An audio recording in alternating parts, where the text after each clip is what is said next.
오늘 설교 제목은 우상에 대한 얘기인데요. 예배에 대한 얘기와 우상에 대한 얘기를 여러분 같이 이렇게 연결을 해보셔야 되는데, 오늘 본문 말씀을 그대로 좀 접어두시고요. 여러분 로마서 1장을 한번 펴보시길 바랍니다. 로마서 1장입니다. 로마서 1장 21절에 있는 말씀 보십시오. 로마서 1장 21절, 22절, 23절까지를 제가 봅니다.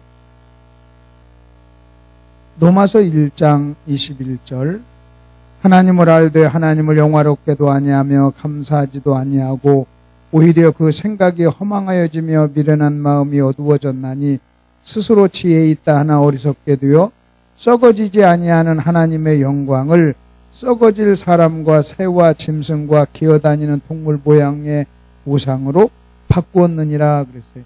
여러분 거기 보니까 하나님의 영광을 사람의 모양의 우상으로 바꿨다. 짐승이나 썩어질 사람의 모양의 우상으로 바꿨다. 그러니까 간단하게 얘기하면 예배가 우상으로 바뀌어졌다는 거예요. 하나님께 영광 돌리는 것이 예배라면 그 예배가 우상으로 바뀌어졌다. 그래서 여러분이 먼저 본격적으로 이렇게 본문을 들어가기 전에 여러분이 요 도표 하나만 여러분이 이해하면 예배와 우상에 대해서 아주 중요한 이해가 여러분에게 이제 정리가 될 겁니다. 여러분 이렇게 한번 보십시오. 예배가 뭐고 우상이 뭔가.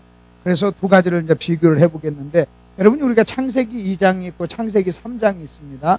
창세기 2장과 3장 사이에는 중간에 죄가 있는데, 창세기 2장에는 뭐가 있었느냐? 예배가 있었다는 거예요. 하나님께 영광을 돌렸다는 거예요. 그래서 지금 로마서 1장에서도 하나님께 영광을 돌렸다는 거예요. 그런데 그 하나님께 영광을 돌리는 그 영광을 썩어질 우상으로 바꿨다는 거예요. 그래서 죄를 범하고 나서요 우상을 섬기게 됐어요. 그래서 여러분이 이렇게 여러분 보시면 됩니다. 2장에서는 예배가 있었는데 3장에서는 그 예배가 변해서 뭐가 됐다고요? 우상. 예배가 변해서 우상이 됐어요. 그러면 여러분 예배가 왜 우상으로 변했냐는 거예요. 예배가 우상으로 변한 여러분 결정적인 이유가 뭐냐는 거예요. 그게 바로 죄입니다. 그래서 인간이 범죄하고 난 다음에 우상을 섬기게 됐다는 거예요. 그러면 예배는 뭐고 우상이 뭐냐? 여러분 이렇게 보시면 됩니다. 예배는 뭔지 아십니까? 인간이 범죄하기 전에 인간의 모습은요, 우리는 자연스럽게 여러분 예배자였던 거예요. 여러분 왜 새가 하늘을 나는 줄 아십니까? 왜 새가 하늘을 나느냐? 그럼 여러 가지 이야기를 하는데, 왜 새가 하늘을 나냐면 하나님이 하늘을 날도록 만들었어요. 그래서 새니까요.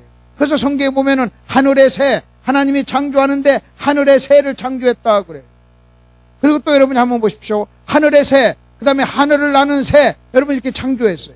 하나님이 새를 하늘을 날도록 창조했듯이 하나님께서는요 인간을 예배자로 창조했어요. 그래서 여러분 인간이 범죄하기 전에는 우리가 하나님을 예배하는 것이 자연스러운 일이었어요. 예배하려고 노력하지 않아도 됐어요. 여러분 여러분 새가 하늘을 날려고 노력합니까?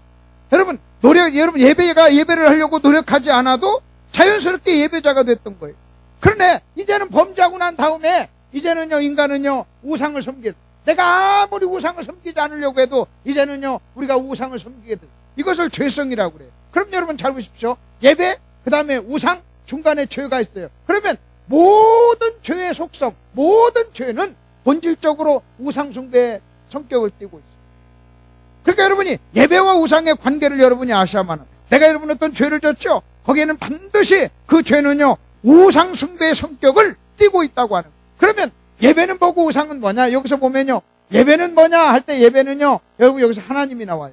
그래서 여러분 예배를 꽉 짜잖아요. 내가 창세기 2장에 있어요. 여러분 내가 창세기 2장 인간이 범죄하기 전에 여러분 인간을 꽉 짜잖아요. 꽉 짜면 누가 나오느냐? 하나님이 나와요.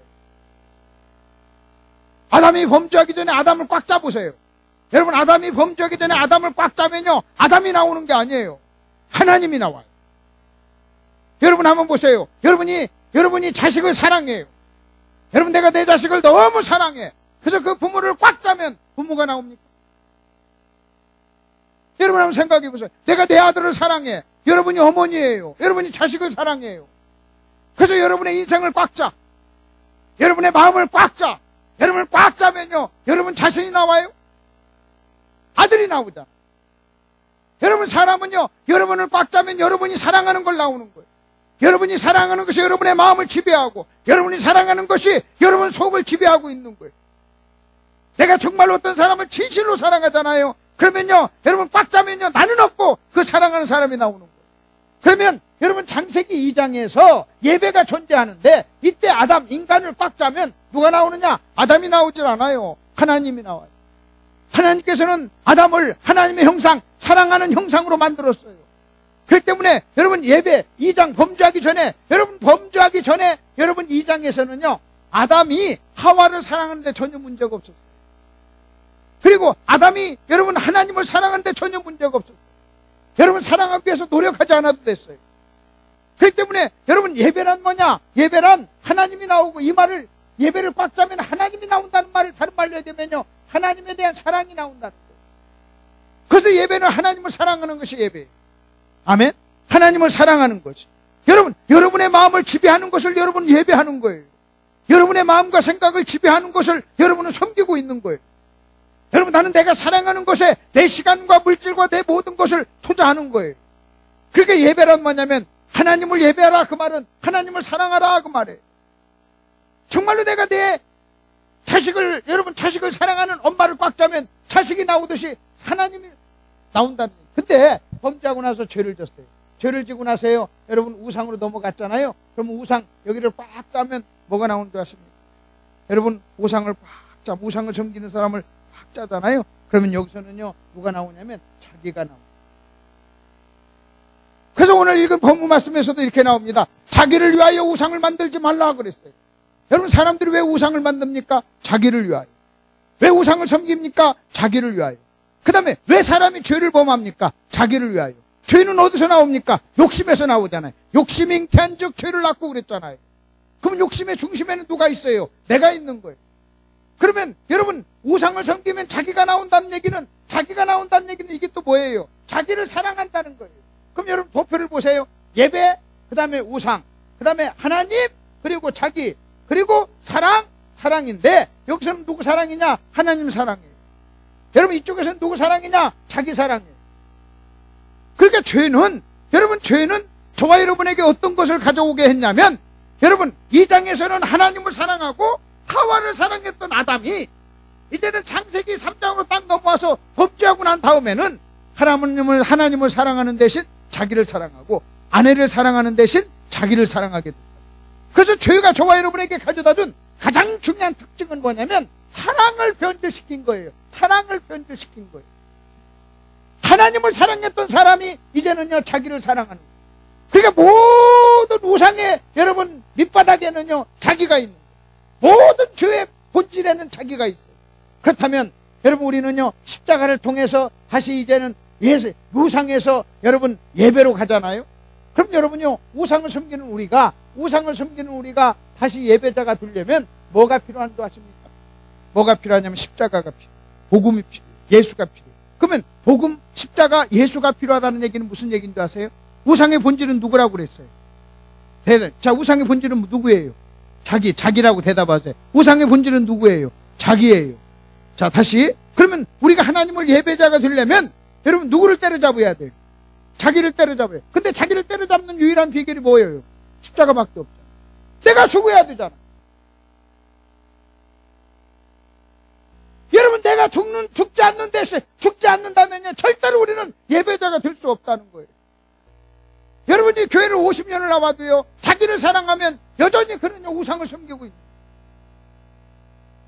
문제는요 여러분 예배자냐 우상이냐 하는 개념. 그래서 어제는 예배에 대한 얘기를 했어요. 오늘은 이제 우상에 대한 얘기를 할 텐데 이 도표를 놓고 보면 그러면 내가 우상, 자기, 죄, 여러분 자기 사랑, 변질된 사랑, 여러분 이것을 이길 수 있는 비결은 우리는 십자가를 통과해가지고 이제 다시 예배로 넘어와야 되는데 십자가가 뭐예요?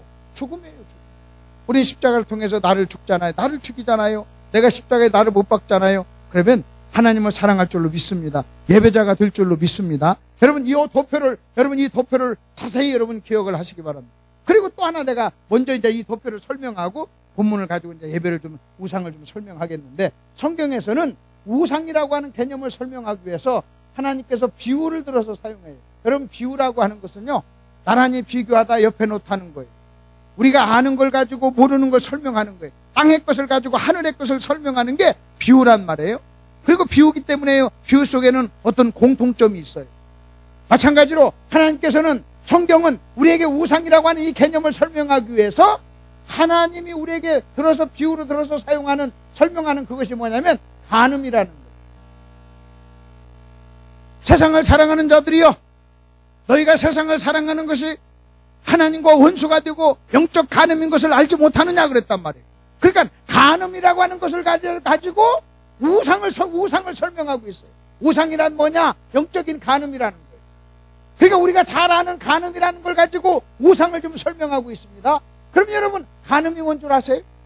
간음이 뭔 줄, 간음이란 뭐냐면요, 남편과 아내 사이에 다른 여자가 끼는 거예요. 여러분, 남편과 아내 사이에 다른 여자가 껴요. 남편과 아내 사이에 다른 남자가 껴요. 여러분, 이것을 성경은 여러분 간음이라고 그래요. 간음은 여러분 부부 사이에 다른 여자, 다른 대상, 다른 이성이 끼는 거잖아요. 그러면 우상이란 뭔 줄 아십니까? 하나님과 나 사이에 다른 대상이 끼는 거예요. 하나님과 나 사이에 다른 대상이 끼는 거예요.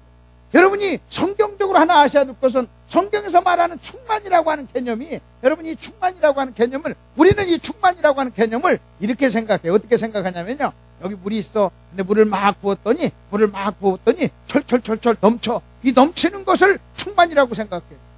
근데 성경에서는요, 넘치는 것이 충만이 아니에요. 여러분, 넘치는 것이 충만이 아니라 뭐가 충만이냐면 여러분 이겁니다. 지배를 받는 거예요. 지배를 받는 거예요. 그 다음에 또 충만이 뭐냐면 틈이 없는 거예요. 틈이. 여러분, 틈이 없다는 거예요. 여러분, 이 충만이라는 개념이 넘친다는 개념보다 여러분 틈이 없다. 예를 들어서 여러분 잘 보십시오. 만일 아내와 나 사이에 틈이 생기면 다른 여자가 낀단 말이에요. 근데 내가 내가 아내를 너무 사랑해. 내 아내가 나를 사랑해. 서로 사랑해. 그럼 연합이 이루어져요. 그럼 연합이 이루어지잖아요. 그러면요, 하나가 돼요. 여러분, 하나가 되면요, 그 사이에 뭐가 없어?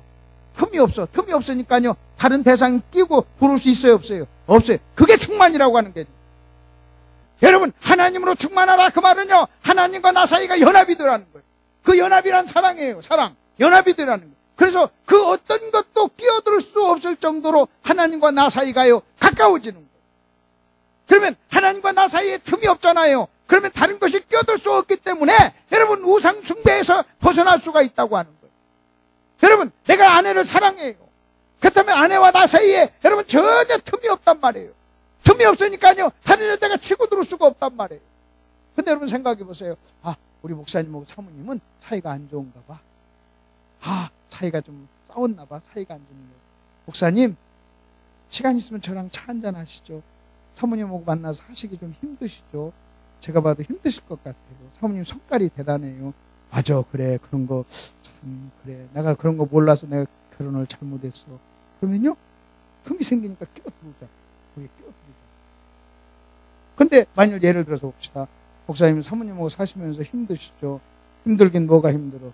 사모님 성깔이 좀 고약한 것 같아요. 고약하긴만, 착하기만 하지. 어디 끼어들려고 했나? 그래, 갔나? 차 한잔 하시. 차 안 먹었나? 그러면요, 끼어들 수 있어요, 없어요? 없잖아요. 그러니까 충만이라는 개념이 그 개념이라.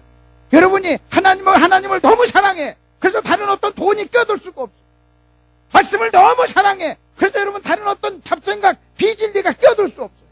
여러분, 내가 성령과 나 사이가 여러분 너무나 밀접돼 있어. 그래서 항상 성령의 생각에 내가 지배를 받아. 여러분, 이것을요, 성경적인 개념으로 충만이라고 하는.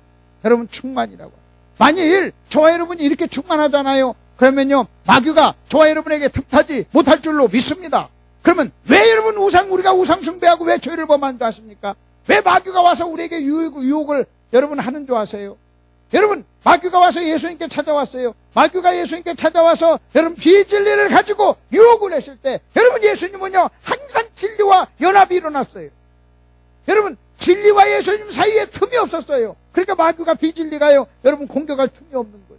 누가 저에게 와서 비진리를 얘기하면 내가 진리로 방어하고, 내가 진리로 방어하면요, 여러분 비진리가 내 생각 속에, 내 마음 속에 끼어들 틈이 없다고 하는 거예요. 틈이 없는 거예요. 그러면 여러분 한번 봅시다. 여러분, 간음을 우상이라고 설명했단 말이에요. 그러면 간음이란 뭐냐? 여러분, 간음이라고 하는 것은 여러분 하나님과 나 사이에, 우상이란 하나님과 나 사이에 다른 대상이 끼는 것이 여러분 간음이고 우상입니다. 그 다음에 또 간음이 뭔 줄 아십니까? 두 번째는요, 간음이 뭐냐면 여러분 이겁니다. 사랑이 변질된 거예요. 사랑이 변질된 거예요. 내가 내 아내를 사랑해야 되는데 아내를 사랑하지 않고 아내가 아닌 다른 여자를 사랑하는 거예요.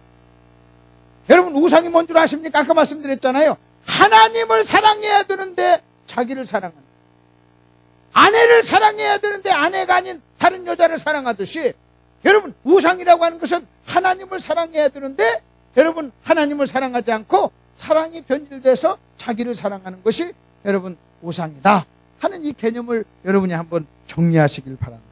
아멘. 다시요. 예배란 뭐라고요? 하나님을 사랑하는 것. 그리고 하나님과 나 사이에 뭐가 없는 것, 틈이 없는 것. 여러분, 우상이란 뭐라고요? 누구를 사랑하는 것? 자기를 사랑하는 것. 자, 하나님, 여러분, 예배를 꽉 짜면 누가 나와요? 하나님이 나오고, 우상을 꽉 짜면 여러분 내가 나와요. 또 여러분 보십시오. 여러분의 마음속에 하나님이 있냐는 거예요. 톡 한번 쳐보라는 거예요. 톡 한번 쳐보면요, 하나님 있으면 하나님이 나와요. 근데 자기가 있으면요, 자기가 나와요. 여러분, 요 개념을 이제는 이해를 하면서 오늘 본문 말씀을 한번 보자고요. 이 개념 속에서, 자, 출애굽기 4장을 한번 펴보세요. 출애굽기 20장을 한번 펴보세요. 20장. 출애굽기 20장을 펴보세요. 출애굽기 20장. 출애굽기 20장에서 우리 하나님께서는 우상에 대한 이야기를 합니다. 십계명을 얘기하면서 우상에 대한 얘기를 합니다. 4절에 있는 말씀 보십시오. 너를 위하여 새긴 우상을 만들지 말고 그랬습니다. 자, 제가 여러분에게 이렇게 질문하죠. 사람은 왜 우상을 만듭니까? 자기를 위하여. 우상을 섬기는 이유가 뭐예요? 역시 자기를 위하여. 자기가 목적이에요. 자기를 사랑해. 그래서 우상의 개념은요, 자기를 위해서 하는 모든 일이 우상이라는 거예요. 아까 여기서 보면요, 여러분, 지금 사랑이 변질돼가지고 2.3장으로 넘어온 거예요. 그게 우상이라는 거예요. 그러면서 자기를 위하여 우상을 만들지 말라. 그러면서 뭐라고 얘기한 줄 아십니까? 5절에 있는 말씀 보십시오. 그것들에게 절하지 말며 그것들을 뭐 하지 말라? 섬기지 말라. 나 하나님 여호와는 무슨 하나님이라고 그랬어요? 질투하는 하나님이라고 그랬어요. 그러면서 뭐라고 지금 얘기하냐면요, 네가 만일 우상을 섬기면 나는 너를 뭐한다? 나는 질투한다 그랬어요. 질투. 여러분, 우상을 설명하면서 질투라는 단어를 사용해요. 그럼 여러분 잘 보십시오. 여러분, 질투라는 게 뭐예요? 여러분, 내 아내가 질투한다는 것은 뭐예요? 여러분, 내 아내가 나를 질투한다는 것은요, 여러분, 내가 아내가 아닌 다른 사람을 사랑할 때 내 아내가 질투하는 거예요. 하나님께서는 우상을 섬기는 사람에게 지금 이렇게 얘기합니다. 너 우상을 섬기면 내가 너 질투해 하는 거예요. 여러분, 질투란 뭔 줄 아세요? 사랑에 문제가 생겼다는 거예요. 만일 내 아내가 나에 대해서 질투한다는 것은요, 내가 다른 어떤 여자를 사랑할 때 내 아내는 질투한다는 겁니다. 여러분, 질투라는 것은요, 사랑이 변질됐을 때 나타나는 현상이에요. 내 사랑의 대상이 나를 사랑하지 않아. 나는 그를 사랑하는데 그가 나를 사랑하지 않아. 여러분, 그때 우리는 질투를 하게 되는 거예요. 그러니까 지금 하나님께서 우상을 섬기는 사람에게 지금 뭐라고 얘기했냐면, 너 우상을 섬기면 내가 너를 질투할 거야 하는 이 말씀 속에 무슨 의미가 있는지 아십니까? 하나님이 우리를 사랑한다는 거예요. 여러분, 내가 다른 여자를 사랑하는데도 내 아내가 나를 질투하지 않는다면요, 아예 사랑 자체가 없는 거예요. 근데 질투한다는 것은요, 하나님이 우리를 사랑한다는 거예요. 또 하나, 질투한다는 것은요, 내가 사랑이 변질됐다는 거예요. 그러니까 만일 여러분이 우상을 섬길 때 하나님이 여러분을 질투한다는 것은 두 가지 의미가 있어요. 하나님이 여러분을 엄청나게 사랑한다는 거예요. 질투할 정도로 사랑한다는 거예요. 아멘 좀 하세요. 질투할 정도로 여러분을 사랑하세요. 하나님이 여러분을 사랑해. 그 질투는 사랑의 다른 표현이라고 그랬단 말이에요. 여러분, 내가 만약 사랑하지 않는다면 질투할 필요가 뭐가 있어요? 그 다음에 또 하나 뭐가 무슨 의미가 있는지 아십니까? 네가 나를 사랑하지 않는다는 게 질투예요. 나는 너를 사랑하는데 네가 나를 사랑하지 않아? 그리고 네가 나를 사랑하지 않고 네가 다른 것을 사랑할 때 우리는 질투를 하게 됩니다. 그래서 하나님께서는 지금 우상을 섬기는 사람에게 질투한다고 하는 이 표현을 한번 사용함으로 여러분, 우상이 간음이라는 얘기를 지금 설명하고 있는 거예요.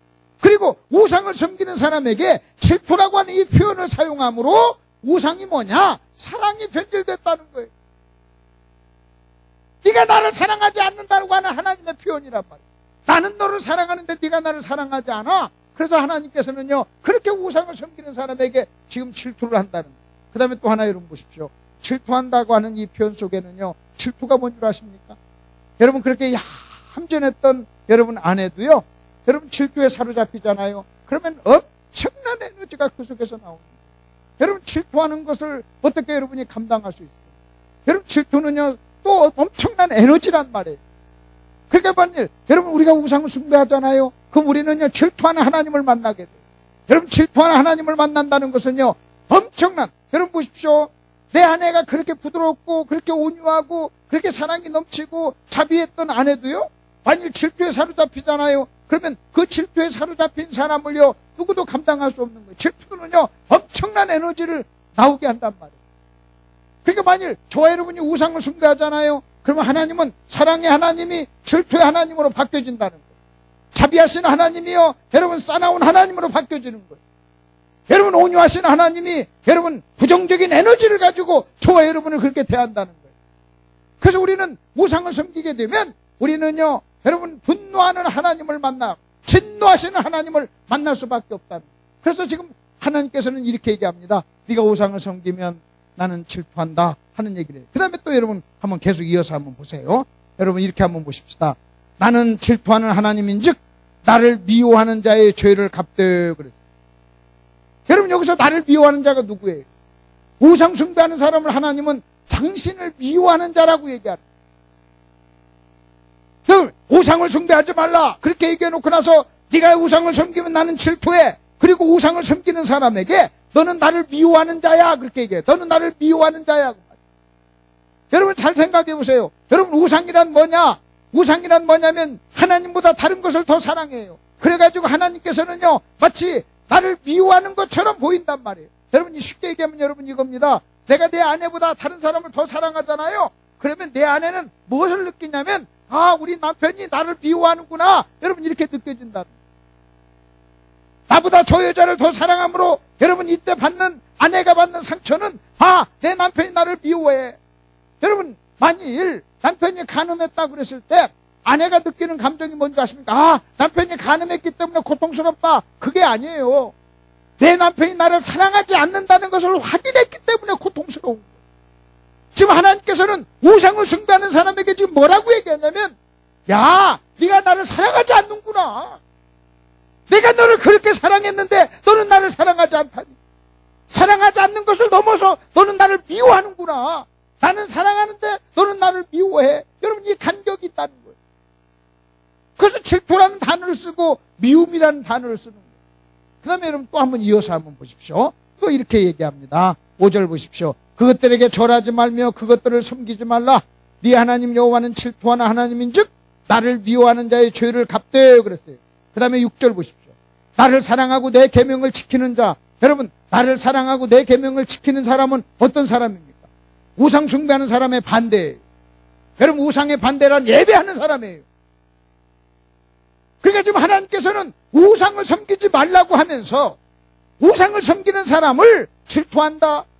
그 다음에 미워한다. 여러분 이렇게 얘기하면서 동시에 이제는 반대되는 사람을 얘기하는데 그 우상 숭배하는 사람의 반대되는 사람을 우리 주님께서는 야 예배하는 자야. 나는 예배하는 자를 사랑해. 나는 예배하는 자를 복 줄 거야. 여러분 이렇게 표현하지 않고 뭐라고 표현하냐면 이렇게 표현합니다. 나를 사랑하고 내 계명을 지키는 자. 그럼 여러분 아까 우리가 말씀드렸죠? 예배란 뭐예요? 하나님을 사랑하고 하나님께 순종하는.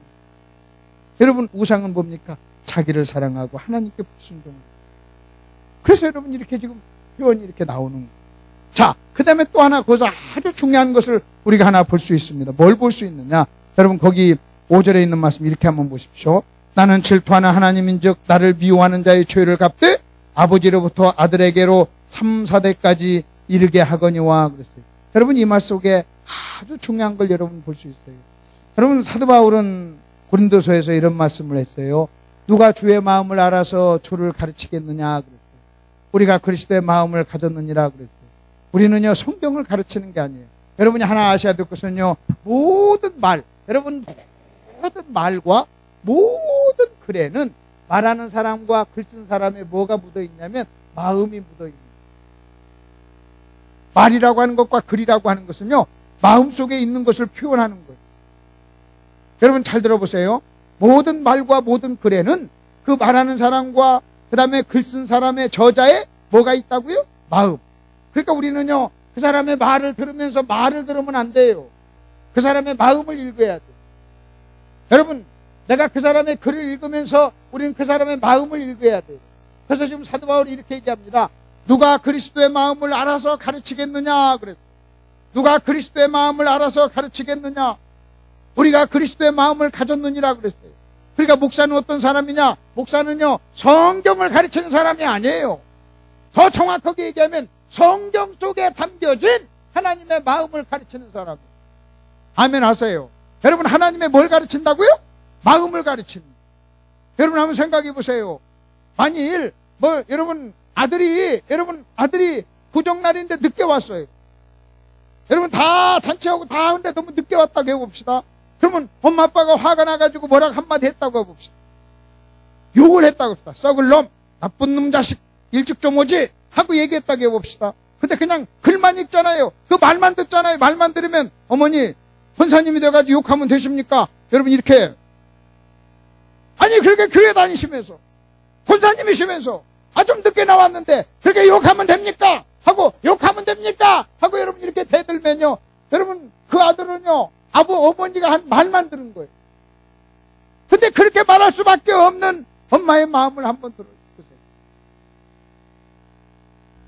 부정이 돼가지고 여러분 며칠 전부터 우리 아들이 언제 올까, 우리 며느리가 언제 올까, 여러분 언제 올까 하면서 기다리면서 음식을 준비하면서 기다렸던, 그래서 여러분 절망하고 실망하고 분노하고 그러면서 그 마음이, 엄마의 마음이 그 말을 통해서 나왔을 때 엄마의 마음을 읽잖아요. 엄마의 마음을 읽으면요 절대로 엄마한테 그렇게 얘기할 수 없어요. 엄마 죄송해요. 자, 여러분 잘 들어보세요. 그냥 말만 듣잖아요. 그러면 권사님이 욕하시면 돼요 이렇게 나와요. 근데 마음을 읽잖아요. 그러면 엄마 죄송해요, 어머니 죄송합니다, 여러분 이렇게 나올 거예요.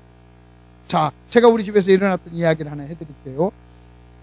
우리 집사람이 이제 그렇게 청소를 하면서 딸방을 이렇게 청소를 해줬어요. 청소를 하면서 어떤 것을 이제 자기가 생각할 때 이걸 뭐 쓸데없는 거라고 생각해서 버렸습니다. 학교 갔다가 우리 딸이 와가지고 엄마 그거 자기가 필요한 것을 찾는데 없는 거예요. 그러니까 엄마 이거 어디 있어? 엄마가 버렸지?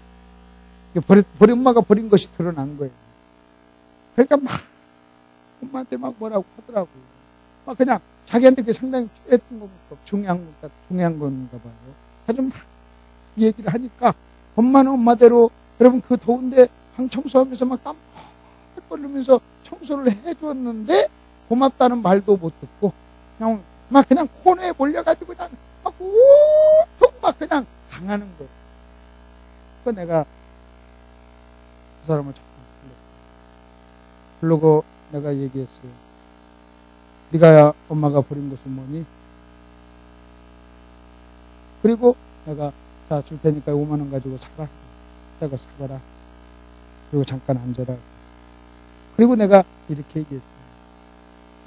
네가 만일 엄마의 마음을 읽는다면 너 그렇게 얘기 못할 것이다. 나를 사랑해서 더운데 땀 흘리면서 방을 청소해준 너를 사랑하는 엄마의 마음을 네가 읽는다면 그 100만 원짜리 안 되는 그거 버렸다고 설사 버렸다 할지라도 그렇다 할지라도 그것 가지고 네가 엄마한테 그렇게 공격하면 안 되지.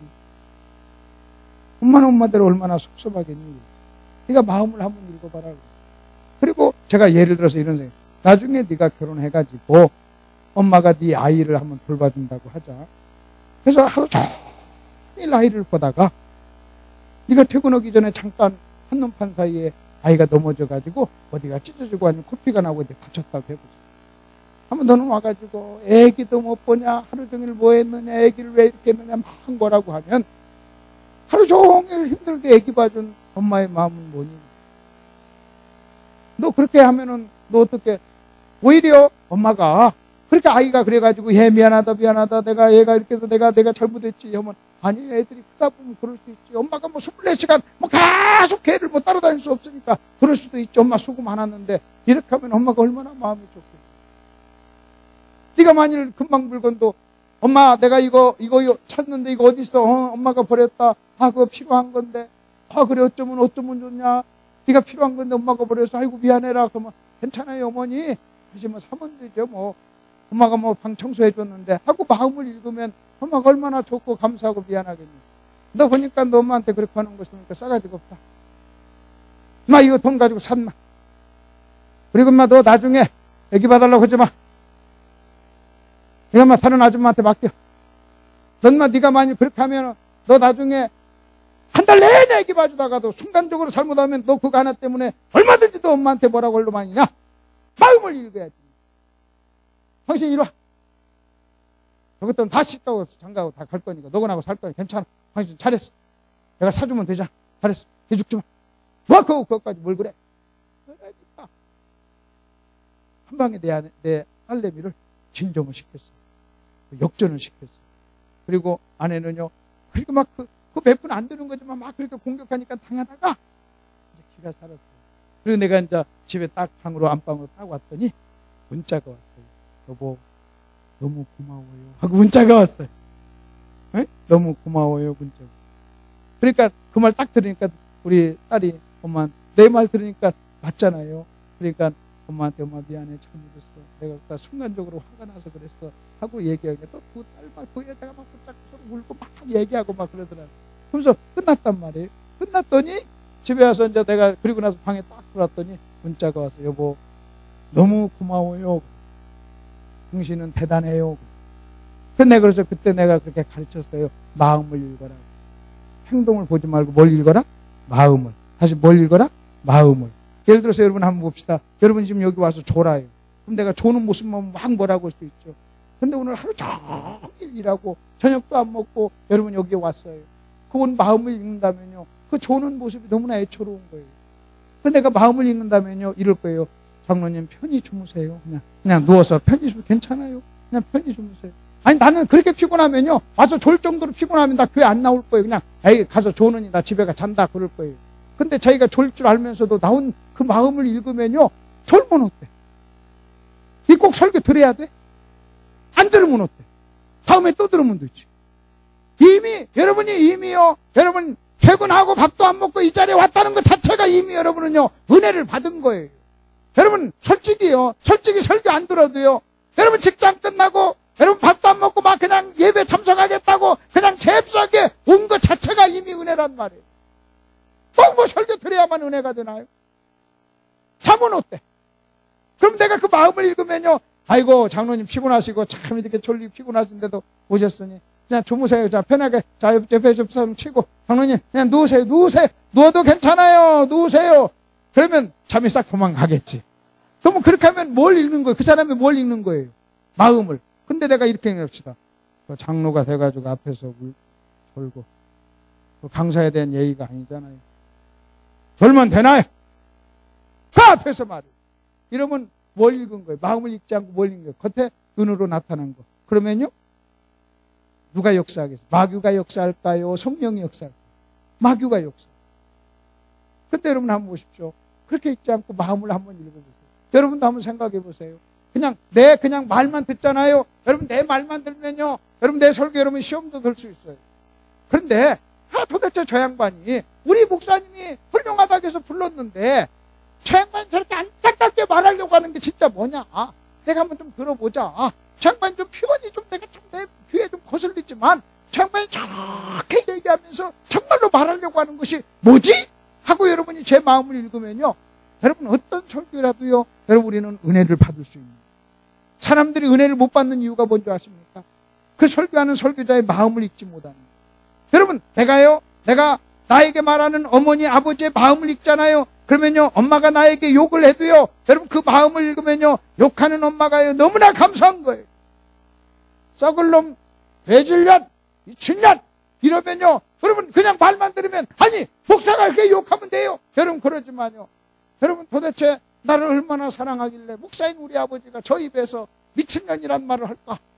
내가 정말 나를 너무나 사랑하는구나 하고서나 여러분 그 말을 듣잖아요. 그러면 그 말을 그렇게 말하는 그 아버지가요 너무나 감사한 거예요. 나를 위해서 그렇게 말해주고 나를 위해서 이렇게 분노해주는 그 아버지가요 너무나도 감사한 거예요. 근데 많은 사람들이 마음을 읽지 못하니까요 시험들 성경도 마찬가지예요. 그래서 사도 바울이 그런 말을 하는 거예요. 누가 그리스도의 마음을 알아서 그리스도의 마음을 가르치겠느냐 그랬어요. 내가 그리스도의 마음을 가졌느니라. 그럼 여러분 여기 보십시오. 여러분 오늘 읽은 말씀을 여러분 이렇게 말씀하시는 하나님의 마음을 한번 읽어보세요. 하나님 뭐라고 그랬어요? 이렇게 얘기합니다. 우상을 섬기지 말라. 우상을 절하지 말라. 네가 만일 우상을 섬기면 난 너를 질투할 거야. 네가 우상을 섬기면 너 나를 미워하는 자, 내가 네 자식, 네 손자까지 내가 그냥 두나 보자. 여러분 요 얘기예요. 내가 네 손자까지 그냥 안 둔다 그랬어요. 여러분 손자까지 그냥 3, 4대까지 그냥 안 둔. 여러분 이 말 속에는요 이런 의미가 있어요. 여러분 손자까지도 그냥 두지 않겠다 하는 이런 말씀 속에는 여러분 자식이 우상이 되었을 수도 있다는 거예요. 자식이. 그러니까 여러분 그 자식 건들겠다는 얘기예요.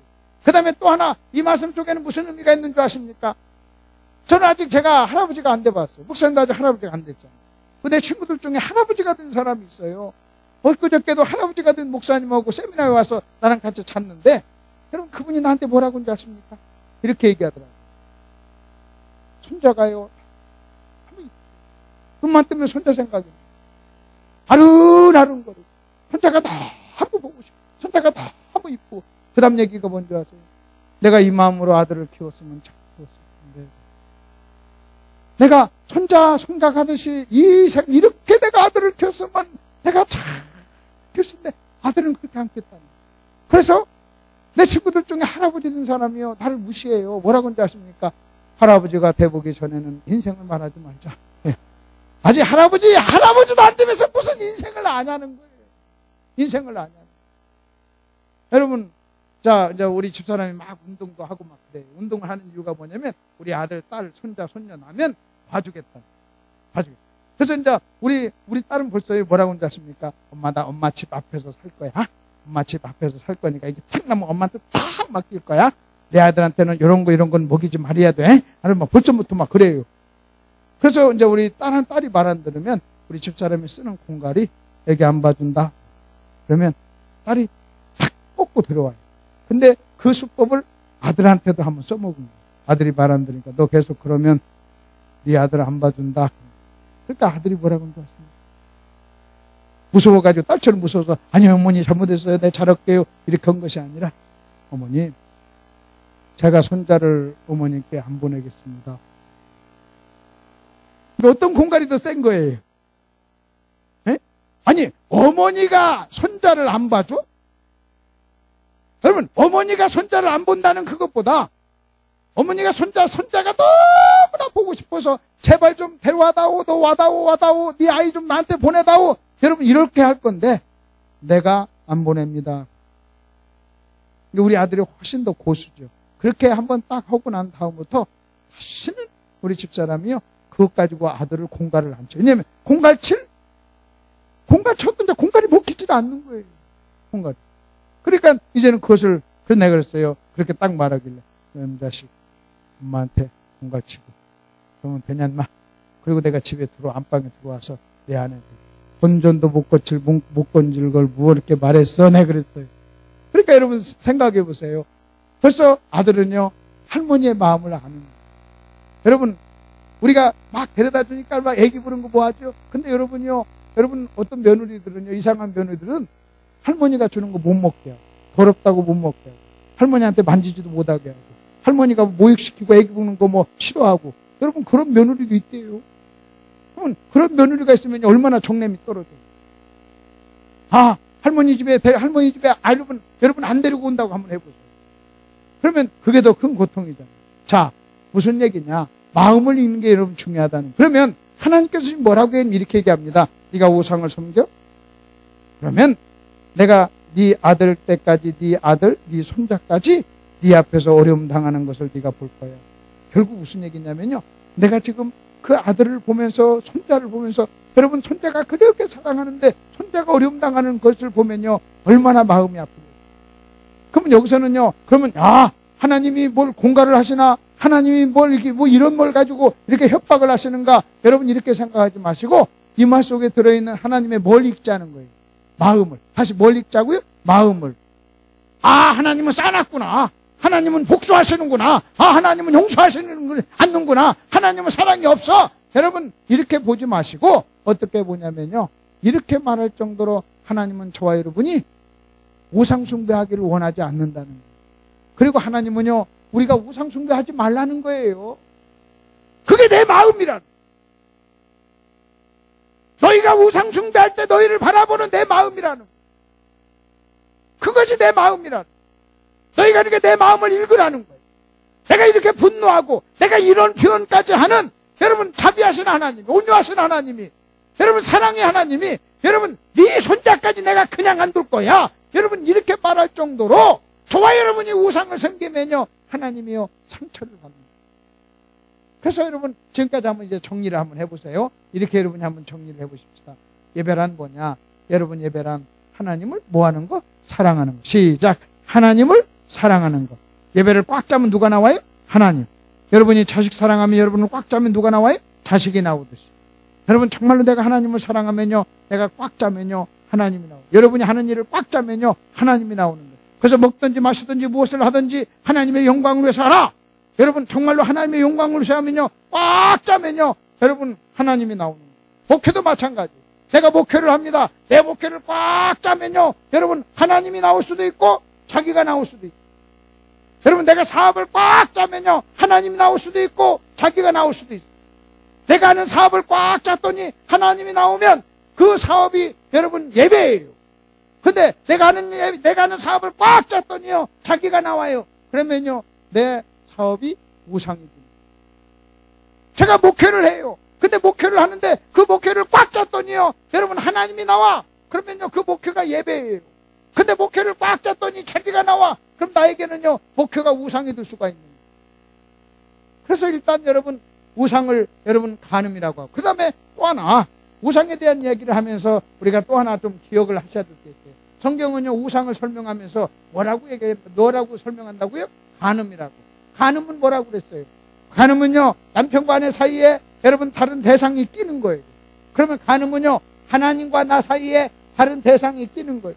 여러분 우상이 간음이라고 한다면 이 간음이라고 하는 걸 가지고 우상을 조금 더 한번 이해해 보자는 거죠. 여러분 잘 보세요. 제가요 간음이란 남편이 나와 아내 사이에 다른 여자가 끼는 것이 여러분 간음이라고 한다면, 여러분 이 세상에 있는 모든 여자는 나와 내 아내 사이에 낄 수 있는 대상이에요. 그러니까 이 세상에 여자가요 30억이 있잖아요. 30억이 있으면 내 아내 하나만 빼놓고 나머지 모든 여자는 여러분 내 아내와 나 사이에 낄 수 있는 여러분 대상이라는, 낄 수 있는 대상이 간음의 대상이라는. 자, 이 말을 다른 말로 얘기하면요 여러분 보십시다. 하나님과 나 사이에 대상에 끼는 것이 여러분 우상이고 간음이라고 한다면, 여러분 우상이 뭐냐 할 때요 하나님을 제외한 모든 것은 다 우상의 후보라는, 우상의 대상이라는. 이해가 되십니까? 그 다음에 또 한번 봅시다. 그러면 또 가는 가지고 이제 두 번째로 한번 보십시다. 하나님과 여러분 나와 내 아내 사이에 낄 수 있는 여자가 여러분 대상이라고 한다면, 이 세상에 사는 모든 여자는 다 나와 내 아내 사이에 낄 수 있는 우상의 후보, 간음의 후보예요. 그렇다고 해가지고 내가 아무 여자하고나 다 간음하겠어요. 여러분 90살 먹은 할머니도 여자예요. 후보인 건 사실이에요. 그럼 내가 90살 먹은 할머니하고 데이트하겠어요? 후보는 후보지만 어떤 후보예요? 저 뒤에 있는 후보. 내가 5살 먹은 아이하고 5살 먹은 여자아이고 그렇게 했어요. 그러니까 90살 먹은 할머니도 후보야. 5살 먹은 여러분 조그마한 꼬맹이도 후보야. 그러나 이런 후보는요 그 나와 내 아내 사이에 이렇게 낄 수 있는 강력한 후보가 아니에요. 저 뒤에 있는 후보예요. 그러면 어떤 후보가 가장 센 후보냐? 어떤 후보가 가장 센 후보냐면요 내 아내보다 이쁜 여자, 내가 좋아하는 여자, 그리고 젊은 여자. 아멘. 그것을 총칭해서요 내가 좋아하는 스타일, 내가 좋아하는. 마찬가지로 여러분 아셔야 돼요. 하나님과 나 사이에 여러분 다른 것이 끼는데, 그러면 이 세상의 모든 것이 다 후보지만 그 중에 가장 위험한 후보가 누구냐 할 때요 여러분이 좋아하는 거예요. 여러분이 가장 좋아하는 거예요. 그러니까 여러분 잘 들으세요. 여러분이 가장 좋아하는 것이 하나님과 여러분 사이에 낄 수 있는 첫 번째 위험한 대상입니다. 그걸 조심하세요. 여러분이 하나님 말고 가장 사랑하는, 하나님 말고 가장 좋아하는, 여러분 어쩌면요 내 안의 약점을 그대로 가지고 있는 여자, 그리고 여러분 매력 있는 여자, 아름다운 여자, 이쁜 여자, 그 사람이 여러분 나와 내 안의 사이에 낄 수 있는 후보가 여러분 위험한 후보라고 한다면 마찬가지예요. 여러분 우상이라고 하는 것이요 여러분 이상한 게 아니에요. 나쁜 게 아니에요. 우상이란 게 나쁜 거, 여러분 부정적인 거 나쁜 것이 아니에요.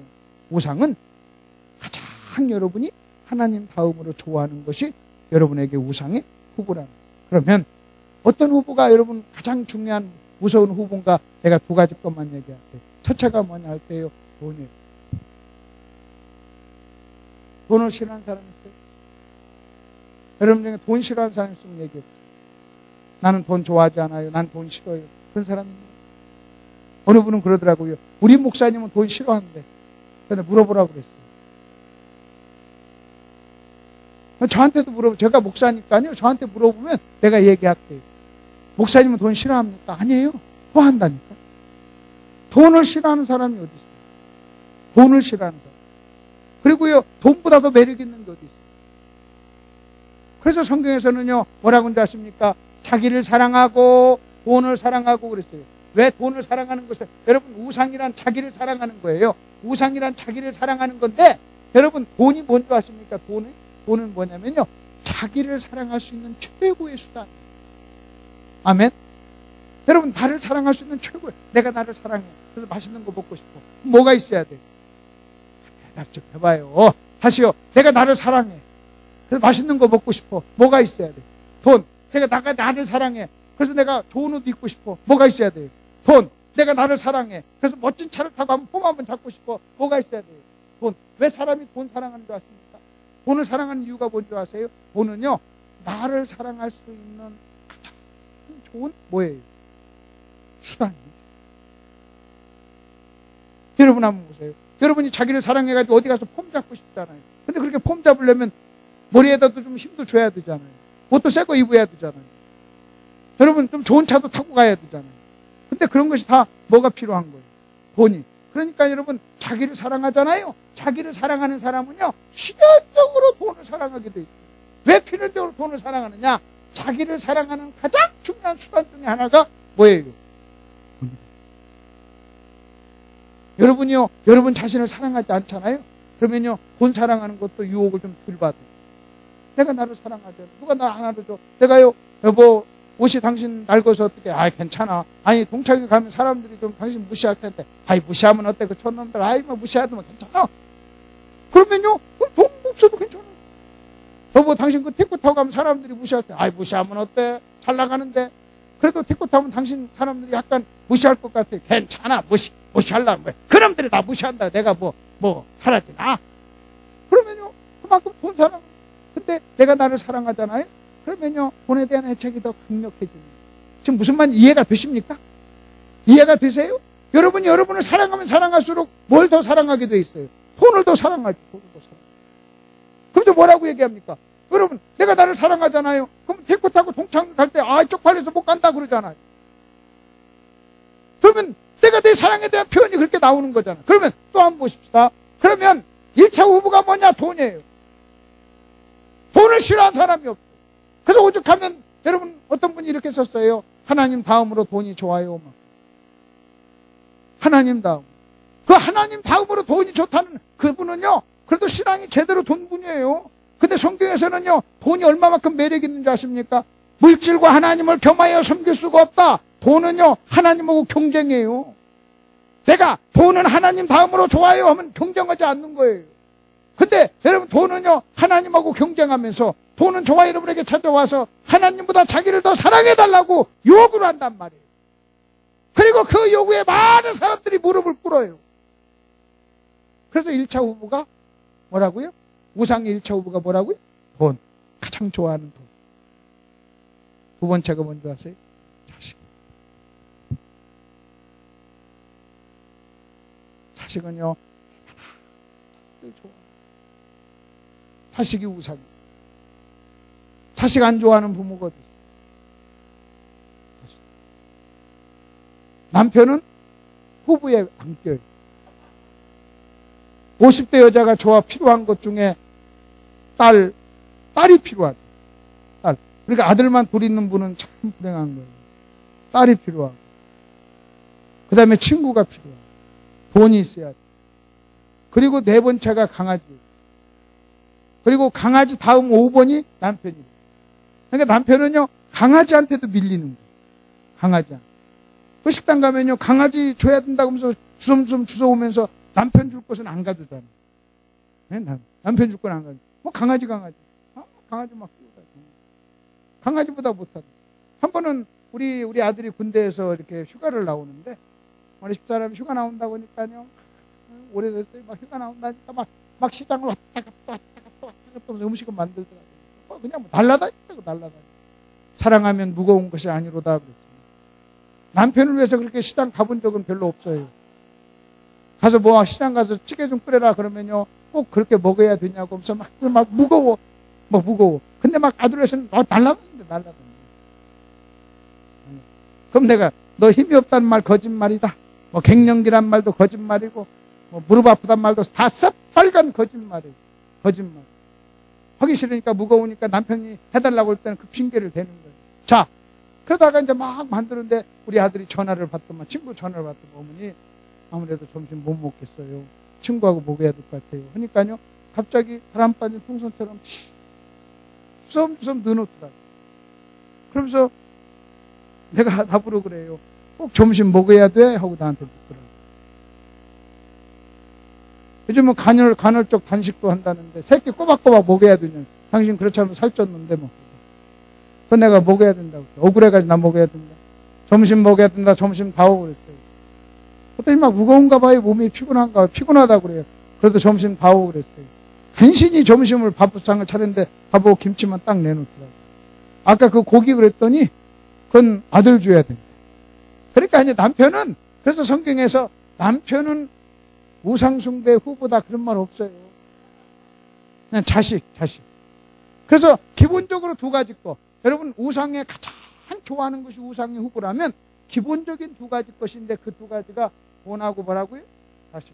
다시 시작. 돈, 그 다음에 자식. 그래서 여러분이요, 이 두 가지만 여러분이 넘어가면 엄청난 거예요. 여러분이 예수를 믿는데, 신앙생활 하는데 돈을 넘어가. 그리고 자식을 넘어가. 다시 말하면 돈보다 하나님 더 사랑해, 자식보다 하나님 더 사랑해. 그러면요, 여러분은요, 엄청난 사람이에요. 대단한 사람. 그래서 가장 중요한 후보가 돈하고 그 다음에 자식이다. 다시 성경은, 다시 여러분 대답해 보세요. 성경은 우상을 설명하기 위해서 뭘 가지고 설명한다? 간음은 다른 말로 얘기하면 사랑의 변질. 또 간음이 사랑의 변질인데 어떻게 변질된 줄 아십니까? 첫째는 대상이 바뀌어진 거예요. 아내를 사랑해야 되는데 아내 아닌 다른 여자를 사랑해. 두 번째는요, 사랑의 질이 바뀌어진 거예요. 그래서 여러분, 사랑의 질이 바뀌어지는데, 저는 이제 이게 집회 가가지고 이렇게 숙소 같은 데 가잖아요. 그러면 엘리베이터에서 남자 여자를 만나요. 남자 여자를 만나면요, 거기 만난 여자가 어떻게 하는 줄 아십니까? 일단 이렇게 내가 딱 탔어요. 내가 딱 타니까 남자 여자가 딱 있잖아요. 이따가 내가 딱 타면요, 여자가 어떻게 하는 줄 아십니까? 갑자기 나를 쳐다보지 않고 방금 이렇게 엘리베이터를 이렇게 쳐다봐요. 엉덩이를 나한테 보여요. 왜? 부끄럽다는 거예요. 그리고요, 핸드백으로 얼굴을 이렇게 가려요. 그게 지금 불륜이라는 거예요. 나는 내 아내하고 다니면서 한 번도 그런 적이 없어요. 그럴 필요가 뭐가 있어요? 여러분, 내가 내 아내를 사랑하는 것은 대상이 바르고, 그 다음에 그 사랑의 질이요, 아름다운 거예요. 그런데 아내 아닌 다른 여자를 사랑하는 것은요, 1차적으로 간음이고, 사랑의 질이 달라졌고, 여러분, 대상이 바뀌어졌고, 그 다음에 그 사랑은요, 아름다운 사랑이 아니에요. 그건 부끄러운 사랑이에요. 그러니까 부끄러운 사랑이기 때문에요, 여러분, 이렇게 가리는 거예요. 수치스러운 거예요. 본인이 알아요, 본인이. 내가 물어를 봤어? 너희가 정상이냐고 물어를 봤어? 근데 지가 스스로 발이 저리니까요, 그렇게 가리는 거예요. 그럼 내가 딱, 이놈은 비정상이구나. 정상이 아니구나. 그리고요, 그들도 똑같이, 여러분, 불륜도요, 불륜. 아내가 아닌 다른 여자, 난다방이 미스김을 만나면서도요, 사랑이라는 단어를 써요. 그러면 아내를 향한 사랑이라는 단어와 여러분, 간음을 할 때 사랑이라는 단어가 단어만 같이 질이 같은 건가요? 그건 전혀 다른 거예요. 마찬가지예요. 여러분, 내가 하나님을 사랑하는 것하고 자기를 사랑하는 것하고 여러분 사랑이라는 단어가 똑같아요. 여러분, 하나님을 사랑하는 것하고 돈을 사랑하는 것하고 사랑이라는 단어는 똑같아요. 그것은요, 정상적인 사랑, 대상이 잘못된 것이고 부끄러움. 그렇기 때문에 여러분, 우상이란 변질된 사랑, 그리고요 모든 변질된 사랑은 저와 여러분에게 고통입니다. 여러분 하나 잘 보십시오. 여러분이 소설 같은 걸 보잖아요. 여러분 소설 같은 것을 보면, 소설 보지 말고 내가 그냥 여러분이 이해하기 좋게 제가 예를 하나 드릴게요. 여러분 예를 하나 드릴게요. 제가요, 제 아내 이름이 신송자예요. 그런데 내가요, 어느 날 만났는데 어떤 아가씨를 딱 여자를 만났는데 이름을 물어보니까 신송숙이래. 글자가 하나 틀려요. 신송자의 신송숙. 근데 내가 신송숙이를 하룻밤 끌어안았잖아요. 그러면요, 그걸 간음이라고. 그러면 여러분 잘 보십시오. 신송자는 사랑해야 될 사람이고 신송숙이는요, 사랑해서는 안 될 사람이에요. 내가요, 사랑해서는 안 될 사람을 사랑하는 순간 여러분 내 마음속에는요, 고통과 후회와 눈물과 이런 것이. 그리고 어느 날 보십시오. 김덕신 목사 간음하다. 여러분 이 소리가 딱 신문에 나잖아요. 그러면 내 모든 것이 다 사라지고, 가정이 사라지고, 목회가 사라지고, 존경이 사라지고, 그동안의 사역이 사라지고, 앞으로의 모든 사역이 다 사라지고, 그렇게 처절하게 대가를 치고를 합니다. 그럼 여러분 한번 보십시오. 근데 여러분 세상의 모든 드라마나 모든 소설이나 여러분 모든 작품 속에는요, 반드시 변질된 사랑에 대한 얘기가 나와요. 왜? 변질된 사랑에 대한 얘기가 나와야 눈물이, 사연이, 사람들이 그걸 미화시킨단 말이에요. 근데 여러분 우리가 하나 아셔야 됩니다. 여러분 그 변질된 사랑은요, 상상을 초월할 정도로 아름다운 사랑이 아니에요. 그건 아름다운 사랑이 아니에요. TV에서 나온 드라마에서 나오는 것처럼 그건 아름다운 사랑이 아니에요. 그건 불륜이에요. 그건 간음이에요. 사랑해서는 안 되는 걸 사랑하는 거예요. 그리고 그 순간 여러분 그 사람은요, 너무나도 엄청난 대가를 치고라. 여러분 지금 여러분의 마음이 평안히 한 것은 왜 평안한 줄 아십니까? 정상적인 사랑을 하니까 평안한 거예요. 내가 하나님을 사랑하고, 하나님이 사랑하라고 하는 아내를 사랑하고, 부모를 사랑하고, 다른 사람을 사랑하니까요, 여러분의 마음속에 평안이 있는 거예요. 근데 여러분이 하나님을 사랑하지 않고 여러분을 사랑하는 순간 염려와 근심과 걱정과 눈물과 두려움이요, 여러분의 마음속을 지배하는 거예요. 여러분 아담과 하와를 한번 보세요. 여러분 창세기 2장에서 그들은요, 죄를 범하기 전이었어요. 아담이 하와를 사랑해서 내 뼈 중에 뼈요 살 중에 살이라고 그랬어요. 내 뼈 중에 뼈요 살 중에 살, 연합이 됐다는 거예요. 그래서 사랑은 연합을 시켰어요. 너하고 나하고 하나야, 연합이 됐어요. 그러다가 죄를 딱 범하자 어떤 일이 일어난 줄 아십니까? 당신 때문에 내가 먹었다 하면서 여러분 분리시켜요. 자기로부터 하와를 분리시켜요. 그래서 죄는요, 분리시키는 거예요. 분리시키면서 뭐라고 한지 아십니까? 부끄러워했어요. 여러분 부끄러워했어요. 죄 짓기 전에는요, 부끄러움이 없었어요. 근데 여러분 보십시다. 그러면 에덴 동산에 부끄럽다는 것은 여러분에게 한번 물어보죠. 여러분 무인도에서 혼자 사는데 화장할까요? 대답해 보세요. 여러분 혼자 살아. 화장해요, 안 해요? 옷 입어요, 안 입어요? 날씨가 덥다고 하고, 날씨가 안 춥다고 하고, 옷 입을까요, 안 입을까요? 아니 대답해봐요. 날씨가 좋다니까? 안 춥다니까? 다시 화장할까요? 이발해요? 면도할까요? 옷 입어요? 그러면 쪽팔릴까요? 쪽팔릴 이유가 없어. 왜 쪽팔릴 이유가 없죠? 왜요? 창피할까요? 아니, 왜? 뭐가 없으니까. 뭐가 없으니까. 아무도 없으니까. 나 혼자 있으니까. 근데 거기에 다른 사람 하나가 있으면 옷을 입어요. 자, 그러면 문제는요, 창세기 2장에서는요 아담과 하와가 벌거벗었어요. 근데 부끄러워하지 않았어요. 왜 부끄러워하지 않았어요? 마치 무인도에서 어떻게 살듯이, 혼자 살듯이 아담과 하와가 사랑으로 뭐가 됐기 때문에, 연합, 뭐가 됐기 때문에, 하나가 됐기 때문에 오하지 않은 거예요. 부끄러움. 사랑은요 그렇게 부끄러움을 없게 해요. 그런데 죄를 딱 범하자 3장으로 넘어왔어요. 제일 먼저요, 아담과 하와의 마음속에 수치심과 두려움과 부끄러움이 찾아요. 그럼 물어보십시다.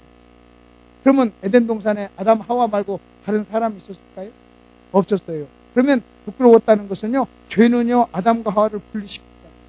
그리고요, 이제는요, 아담의 입장에서 볼 때는 하와의 입장에서 볼 때는 아담이요, 나하고 다르다는 거예요. 그리고 저 사람한테 내가 뭘 느끼는 거예요? 부끄러움을. 그럼 부끄러움. 여러분 또 한번 봅시다. 여러분이 부부가 있을 때 서로 옷 많이 입습니다. 둘이 부부가 있으면 많이 안 입잖아요. 에덴 동산 같잖아요. 서로 사랑하니까. 서로 부부한테 부끄러움을 느낄 때 뭐가 있어요? 근데 언제 걸치고 입고 변장하고 꾸미고 그럽니까? 언제? 누구 만나러 갈 때? 누구 만나러 갈 때? 다른 사람 만나러 갈 때. 누구 만나러 갈 때? 다른 사람. 왜 다른 사람 만나러 갈 때? 그 사람하고 나하고는 뭐가 돼 있습니까? 분리돼 있습니다. 사랑이 아니니까. 여러분 잘 들으세요. 여러분 사랑은요, 사람을 연합시켰어요. 죄는요, 분리시켰어요. 그래서요, 부끄러움을 가져오게 한 거예요. 부끄러움. 여러분 부끄러움을 느낄 게 뭐가 있어요? 서로 사랑하면요, 부끄러움을 느낄 게 뭐가 있어요? 하나님. 그렇기 때문에 우리는 이 부분에서 여러분 우상이라고 하는 것이요, 변질된 사랑이에요. 그래서 여러분 잘 보십시오. 여러분 2장에서는요, 그들이 서로 사랑하니까요, 부부 사이가 문제가 없었어요. 근데 여러분 3장으로 딱 넘어와서 저 여자 때문에 내가 먹었습니다. 저년 때문에 먹었습니다. 저것 때문에 먹었습니다. 내가 너 때문에 내가 너 때문에 내 인생이 이렇게 젖었지 막 이러면서 공격한 거다. 내가 너 안 만났더라. 너 때문에 내가 이렇게 됐어. 여러분 그러면서요, 여러분 내가 생각해 볼 때요, 얼마나 많은 부부싸움을 여러분 성경에 했겠냐고. 창세기 3장. 성경은요 그게 다 기록하지 않았지만요, 틀림없이 부부싸움 했을 거예요. 틀림없이. 왜? 죄성 때문에. 자기 분리시켰다. 죄가 우리가 그렇게 됐다는 거예요. 그래서 우상은 바로 그런 현상이다. 여기까지 이해가 되셨습니까? 여러분 이해가 되셨어요? 우상은 뭘 사랑? 자기를 사랑하는 것. 시작. 우상은 자기를 사랑하는 것. 시작. 우상은 자기를 사랑하는 것. 예배는 하나님을 사랑하는. 자, 이걸 내가 이제 먼저 이 2장과 3장을 제가 하나의 그림으로 한번 내가 보여줄게요. 제가 한번 보여드릴게요. 2장은 뭐냐? 여러분 2장은 예배입니다. 예배는요 이겁니다. 하나님만 바라보는, 나를 잊어버리고 하나님만 바라보는, 이게 예배예요. 다시 예배가 뭐라고요? 시작. 나를 잊어버리고 하나님만 바라보는 거. 시작. 나를 잊어버리고 하나님만 바라보는 거. 하나님만, 여호와를 앙망하는 하나님만 바라보는 거예요. 그러다가 3장으로 넘어갔어요. 3장은 뭔지 아세요? 죄를 범하고 우상은 뭐냐면 하나님을 잊어버리고 나만 보는 거. 시작. 하나님을 잊어버리고 나만 보는 거. 다시 여러분 2장 예배는요 이거예요. 그 다음에 여러분 우상은 뭐라고요? 우상은요 이거예요. 그러니까 모든 죄의 속성은 뭔지, 죄는 뭔지 아십니까? 하나님을 바라보지 않고 자기를 바라보는 거예요. 이게 우상이에요. 그러면 회개는 뭔지 아세요? 내가 나를 바라보던 것이 이제는요, 회개란 뭐냐면요, 다시 이제는 나를 바라보지 않고 하나님을 바라보는 거예요. 이게 회개예요. 그러니까 결국 예배와 우상이라고 하는 이것이 하나님이냐 자기냐, 여러분 좀 이 싸움을 지금 하고 있다는 것을 여러분 믿으셔야 돼요. 이 얘기를 지금 이렇게 제가 지금 설명을 한 거예요. 자, 그리고 난 다음에 제가 우상에 대해서 한두 가지 것만 좀 설명할게요. 시편 115편 얼른 펴보세요. 시편 115편.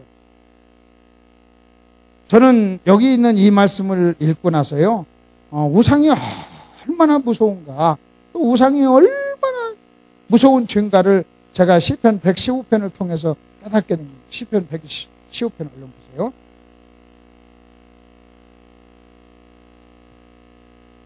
시편 115편 4절입니다. 4절부터 한번 보십시오. 그들의 우상들은 은과 금이요 사람이 손으로 만든 것이라. 입이 있어도 말하지 못하며, 눈이 있어도 보지 못하며, 귀가 있어도 듣지 못하며, 코가 있어도 냄새 맡지 못하며, 손이 있어도 만지지 못하며, 발이 있어도 걷지 못하며, 목구멍이 있어도 작은 소리조차 내지 못하느니라. 그래서 5절과 6절과 7절을 우상의 특징이라고 해요. 뭐라고요? 시작. 우상의 특징. 다시 시작. 우상의 특징. 근데 그 우상의 특징이 뭐냐? 입이 있어도 말하지 못해.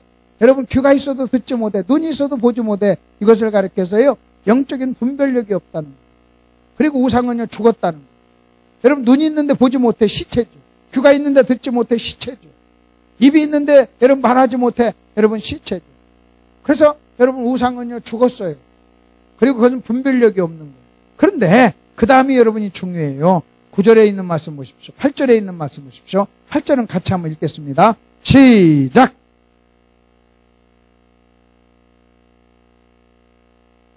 거기 보십시오. 우상들을 만드는 자들과 그것들을 뭐하는 자, 의지하는 자들이 다 뭐와 같다? 그와 같다. 다 그와 같다. 그 말은요, 우상과 같다는 거예요. 그래서 여러분 잘 보세요. 우리가 우상을 섬기잖아요. 그러면 우상을 닮아간다. 다시요. 우상을 섬기면 우상을 모아간다고요? 닮아가. 다시 시작. 우상을 섬기면 우상을 닮아간다. 시작. 우상을 섬기면 우상을 닮아간다. 우상을 만드는 자들과 그것을 섬기는 자들은 다 그와 같을 것이다. 저는요, 이 말씀을 듣고요, 도끼로 충격을 받는, 머리를 한 대 맞는 것 같은 충격을 받았어요.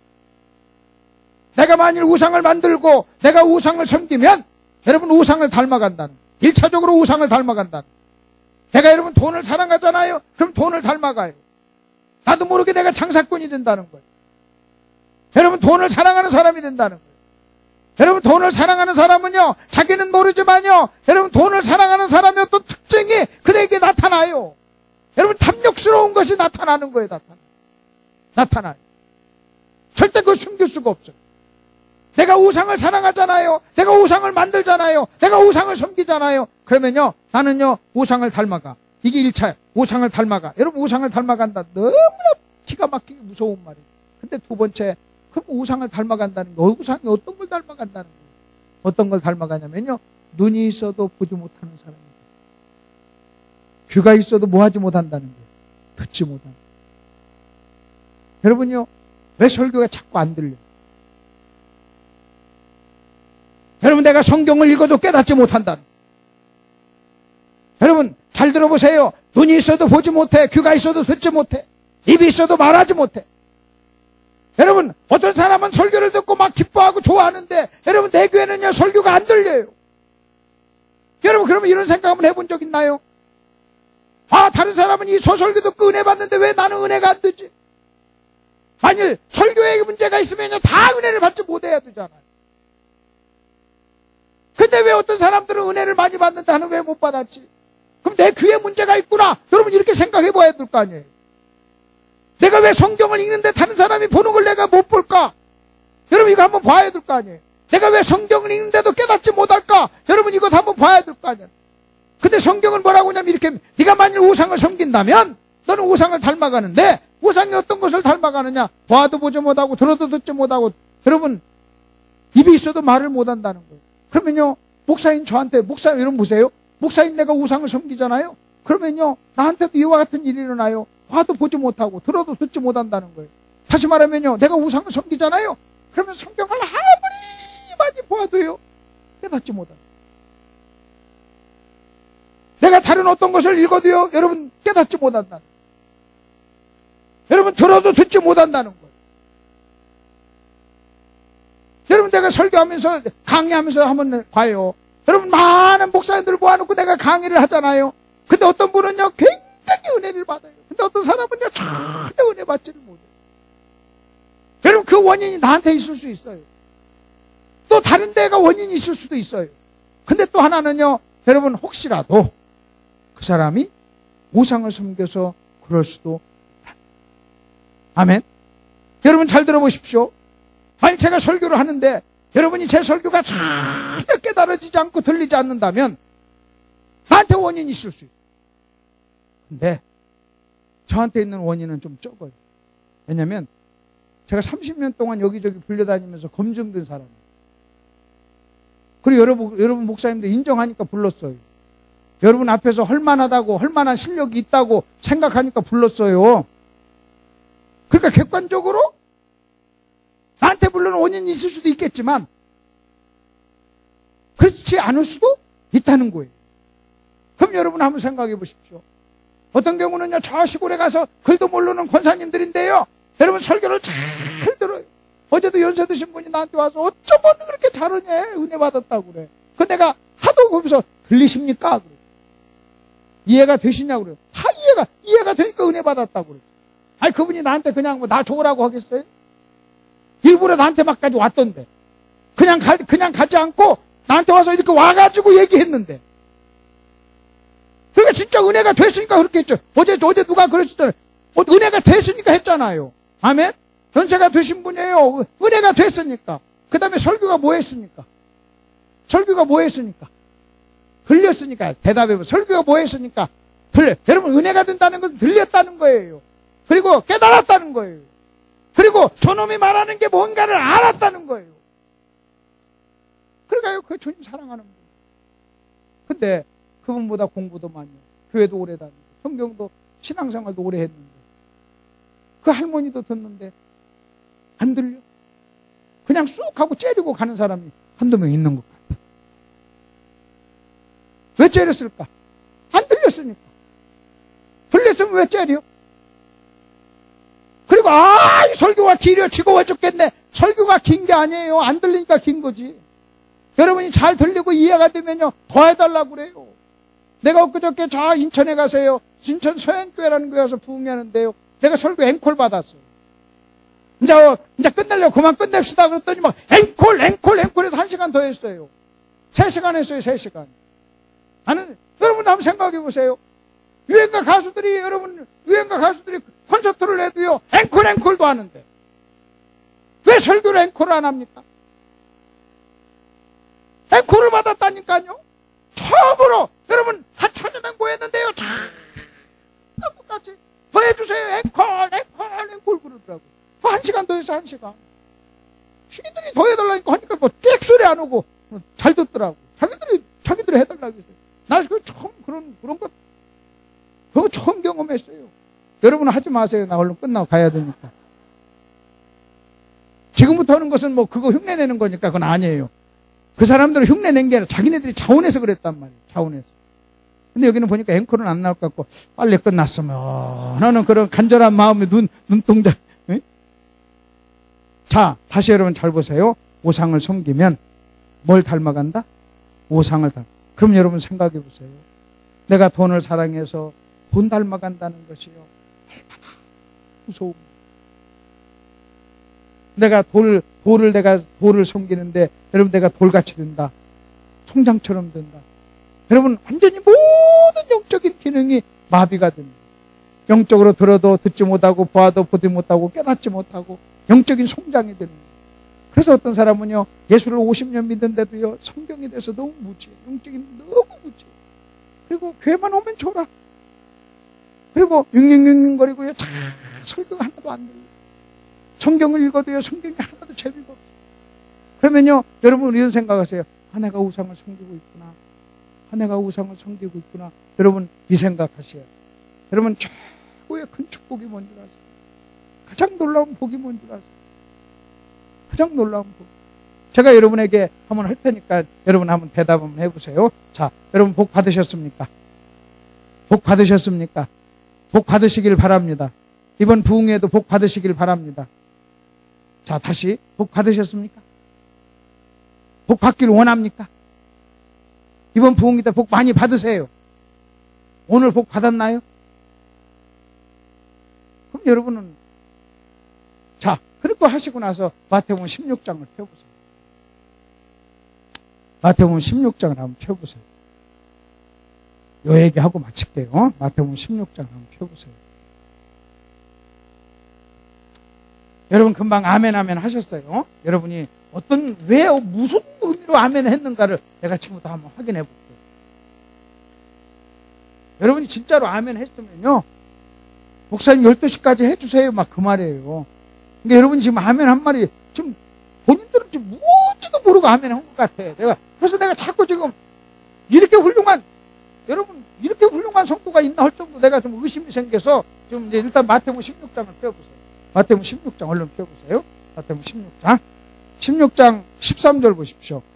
예수께서 빌립보 가이사라 지방에 이르러 제자들에게 물어 이르시되 사람들이 인자를 누구라고 하느냐?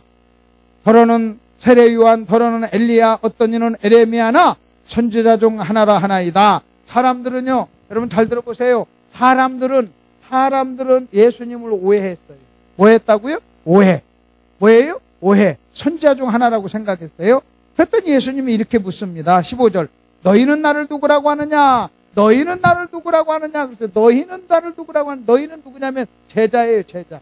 너희는 나를 누구라고 하느냐? 그랬더니 여러분 뭐라고 그들이 대답하는 줄 아십니까? 여러분 이렇게 대답합니다. 시몬 베드로가 대답하여 이르시되 주는 그리스도시요 살아계신 하나님의 아들입니다. 이렇게 대답을 했어요. 그랬더니 여러분 그러면 시몬 베드로의 대답은 뭐냐? 예수님을 이해했어요. 예수님 뭐 했다고요? 이해. 자, 사람들은 오해, 제자들은 이해. 다시 시작. 사람들은 오해, 제자들은 이해. 그럼 누가 제자냐? 예수님을 이해한 사람이 제자예요. 교회를 오래 다닌 사람이 제자가 아니에요. 예수님을 이해한 사람, 예수님을 아는 사람, 영적인 세계를 아는 사람이 여러분 제자란 말이에요. 그러면서 이제 그 다음에 예수님이 베드로의 말에 대해서 뭐라고 얘기한 줄 아십니까? 17절 보십시오. 예수께서 대답하여 이르시되 바요나 시몬아 네가 뭐가 있도다? 복이 있도다 그랬어요. 너 복 받았구나 그 말이에요. 그러면 여기서 말하는 복이 돈입니까? 건강입니까? 사업이 잘 되는 겁니까? 아니에요. 예수님이 말한 복은 뭐냐? 예수님을 알아보는 거, 영적인 세계를 깨닫는 거, 영적인 세계를 이해하는 거, 이것을 복이라고 그래요. 그러면 제가 아까 여러분에게 얘기했죠. 복 받으셨습니까? 하고 물었을 때 여러분 그 복을 뭐라고 생각하고 아멘 하셨나? 예를 들어서 다시 한번 여기 한번 보십시오. 제가 여러분에게 장가가길 원하십니까? 장가가길 원하십니까? 그랬더니 아멘 그래요. 결혼했는데 옆에 아내가 막 시퍼렇게 있는데 그럼 내가 여러분에게 여러분 결혼하기를 원하십니까? 아멘 하면요, 자기가 결혼했으면서도 자기 옆에 아내가 있고 옆에 딸이 있는데 결혼하기를 원하십니까? 그러니까 아멘 한다면 옆에 있는 아내나 옆에 있는 딸이 뭐라고 할 거예요? 우리 남편, 우리 아빠 미쳤어? 미쳤어? 그럴 거 아니에요. 아멘?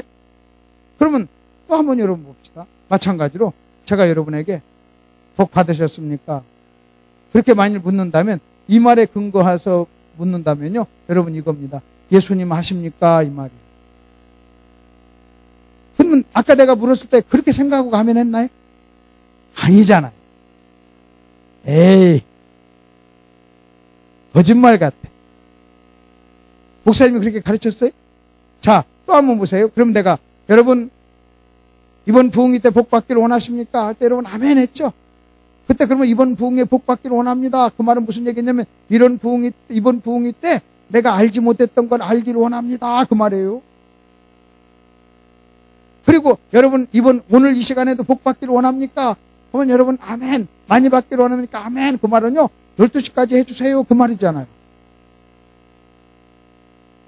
그래서 내가 그래요. 자, 여러분 오늘 복 받기를 원합니까? 아멘. 더 많이 받기를 원합니까? 아멘. 그럼 내가 2시간만 더 하겠습니다. 아, 설교 짧게 해주세요. 앞뒤가 맞는 얘기 안 맞는 얘기예요? 안 맞는 얘기잖아요. 그러니까요 여러분 우리가 생각하는 복과 예수님이 말하는 복은 단어만 같이 그 의미가 틀리다는 거예요. 그리고 여러분 오늘 지금 7시 반에 왔어요. 지금 7시 반에 와가지고 9시 반에 나가요. 2시간 만에 나가요. 나갈 때 여러분이 오늘 공부해가지고요 알지 못하던 것 여러분이 깨달았어요. 들었어요. 깨달았어요. 이해했어요. 그럼 뭘 받으신 거예요? 대답해보세요. 뭘 받으신 거예요? 복 받았어요. 그럼 나갈 때 복 받은 사람처럼 나가야 될까요? 근데 얼굴 인상 씁니다. 아, 우리 목사님보다 설교 길게 하냐? 그럼 뭐 8시 반이면 끝나는데 이렇게 하고 나가면 그 사람은요 성경적인 복이라는 걸 아는 거예요? 모르는 거예요? 모르는 거예요. 그럼 여러분요 오늘 여러분 목사님이 아무리 잘 가르쳤다 할지라도 오늘 내가 지금 2시간 동안 가르쳐준 게 뭔가 목사님이 안 가르친 거 한 가지라도 있을 거 아닙니까? 맞아요? 안 맞아요? 마치 뭐 다 아는 것처럼 뭐 나 다 아는 거야 뭐 그런 것처럼 그냥 그게 다 우리 복 받고 다 아는데 네가 왜 우리를 데려다 놓고 2시간이나 괴롭혀 막 이런 표정으로 그렇게 말을 하시면 되나요? 여러분 이게 지금 엄청난 얘기예요. 여러분 한번 보세요. 예배 우상 꽉 짜면 하나님이 나오고 꽉 짜면 자기가 나오고 예배의 본질이 사랑이고 우상의 본질이 사랑의 변질이고 간음이고 지금 이런 얘기. 그 다음에 남편이 5번 채라는 거 이런 건 몰랐던 거잖아요. 걔한테 밀린다는 거 이런 거. 그 다음에 자식하고 돈 이거 좋아하는 거. 여러분 이런 지금 많은 이야기 그리고 여러분, 우리가 우상을 섬기면 내가 영적으로 여러분, 영적인 분별력이 없어져서 멍청해져. 여러분, 이런 것도 우리가 깨달았잖아요. 우리가 알았잖아요. 그럼 여러분 이미 뭘 받으신 거예요? 복을 받으신 거죠. 그럼 나갈 때는요, 여러분 예배 참석하시고 목사님 설교 듣고 나갈 때 여러분 설교 들으면서 뭔가 깨달았잖아요. 그러면 복 받은 사람처럼 목사님께 인사를 잘 하고 나가요. 반대로 여러분이 그렇게 좋아하는 복 이꼴 본, 복 이꼴 본이라고 한다면, 제가요 여러분 예배 참석해가지고 한 사람한테 500만 원씩 줬다가 복, 본, 꿈속에서도 좋아하는 본, 그래서 500만 원씩 줬어요. 500만 원씩. 그러면 내가 500만 원씩 이렇게 줬다면 500만 원씩 주고 저 뒤에 서 있을 때 어떻게 하고 나가요? 500만 원을 받았다니까? 어떻게 하고 나갈 거예요? 에? 얼마만큼, 고개를 얼마만큼 숙이겠어요? 더 숙이면 500만 원 더 줘. 에? 그리고 인상 쓰고 나가면 뺏어. 그리고 활짝 웃고 감사하다고 하고 고개 숙이면 막 보너스로 1000만 원을 더 줘.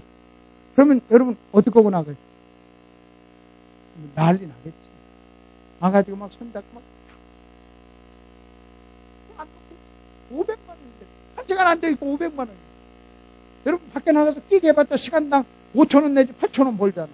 아르바이트만. 만 원 벌어봤자 잘하는 데가 10,000원 주잖아요. 아르바이트는. 근데 2시간 앉아있는데 500만 원 줬잖아요. 시간당 250만 원. 받았어요. 그럼 여러분 나갈 때 어떻게 하고 나갔어요? 자, 그러면 똑같이 우리는 몰랐던 걸 아는 것을 복이라고 생각해요. 그걸 여러분이 하도 잘 이해가 안 되니까 복을 돈이라고 계산해 봅시다. 그렇게 몰랐던 걸 깨달으면 마치 500만 원 받은 것처럼 받은 것과 똑같은 복을 받았어요. 내가 저 뒤에 서 있어. 인사할까요? 안 할까요? 인사하고 갈까요? 그냥 갈까요? 하고 가지. 인사도 건성으로 하면서 눈길도 안 마주치면 쑥하고 그냥 갈까? 아니면 눈 딱 맞춰 가자 하고 손잡고 하고 옆에 사람이 야 빨리 간마! 그런 소리가 들리겠지. 근데 어제도 보니까요 건성건성 학교하고 가더라. 그러니까 복이 뭔가를 모르는 거예요. 어제도 복 혹수로 받았거든. 근데도 모르니까요 건성건성 눈도 안 맞춰. 내가 손 내밀어도 또 외면하고 가는 사람 어제 한 명 있어. 그러면서 또 복 받기를 원하십니까? 하면 오늘 또 받기를 원하십니까? 하면 받으셨습니까? 아멘. 뭐가 복이요? 뭐가? 그 제가 그 인천교회에서 요 설명을 해줬어요. 요 설명을 하고 복 더 받기를 원합니까? 아멘. 앵콜 해서 1시간 더 했다니까요. 이제 여기서는 안 해요. 여기서는 안 해요. 그러나 여러분 한 가지 평생 동안에 여러분 그거 하나 생각을 바꾸시길 바랍니다. 몰랐던 것 알고 깨달으면 그게 뭐라고요? 복. 그 다음에 여러분이 복 중에 최고의 복은요 설교가 들리는 거예요. 설교가 졸리지 않고 들리는 거예요.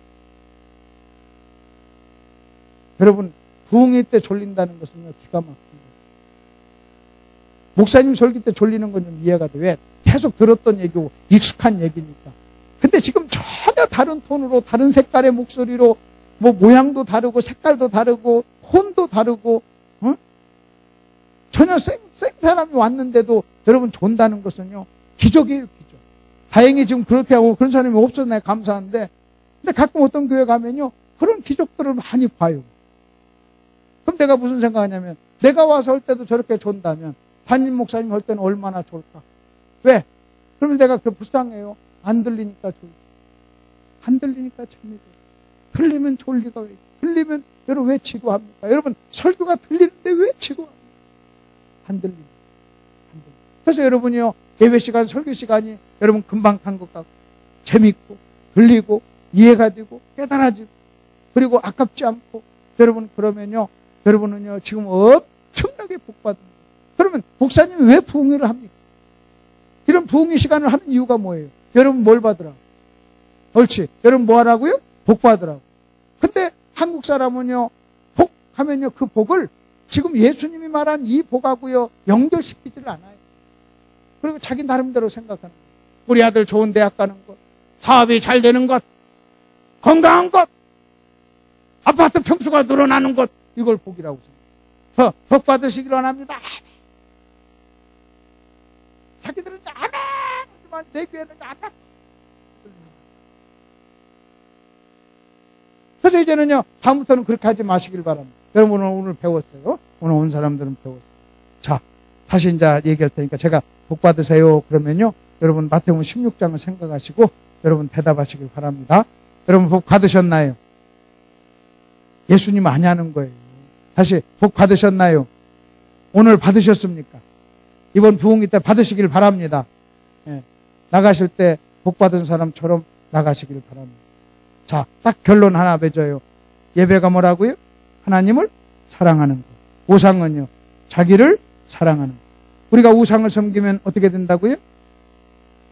우상을 닮아가. 그것을 한마디로 간단하게 합시다. 멍청해져.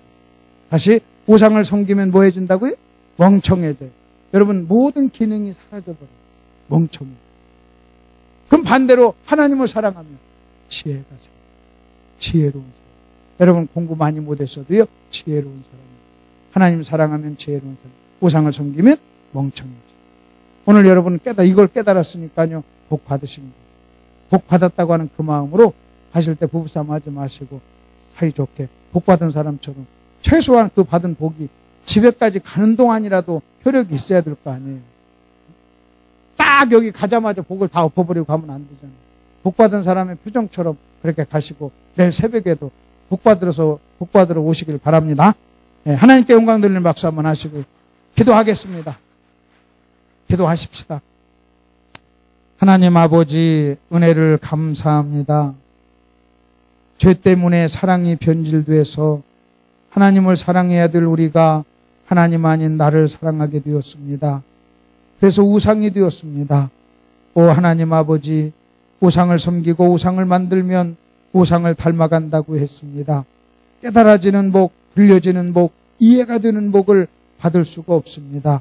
하나님 아버지, 오늘 저희들 이 귀한 자리에 불러주셔서 하나님의 말씀을 들을 때 들려지게 해주시고 깨달아지게 해주시고 하나님의 말씀이 재밌고 하나님 말씀이 이해가 되니 아버지 하나님 웬 복입니까? 우리는 복을 받은 사람입니다. 아버지 하나님, 우리가 이 사실을 굳게 잡고 나아가는 저희들 되게 하여 주시옵소서. 우리가 하나님을 사랑해서 지혜로운 사람 되게 해주시옵소서. 내일 새벽에도 저희들 불러주시옵소서. 그리고 우리가 몰랐던 것 가르쳐 주시옵소서. 그리고 내일 새벽에 우리에게 복을 허락하여 주시옵소서. 예수님 이름으로 기도하옵나이다. 아멘.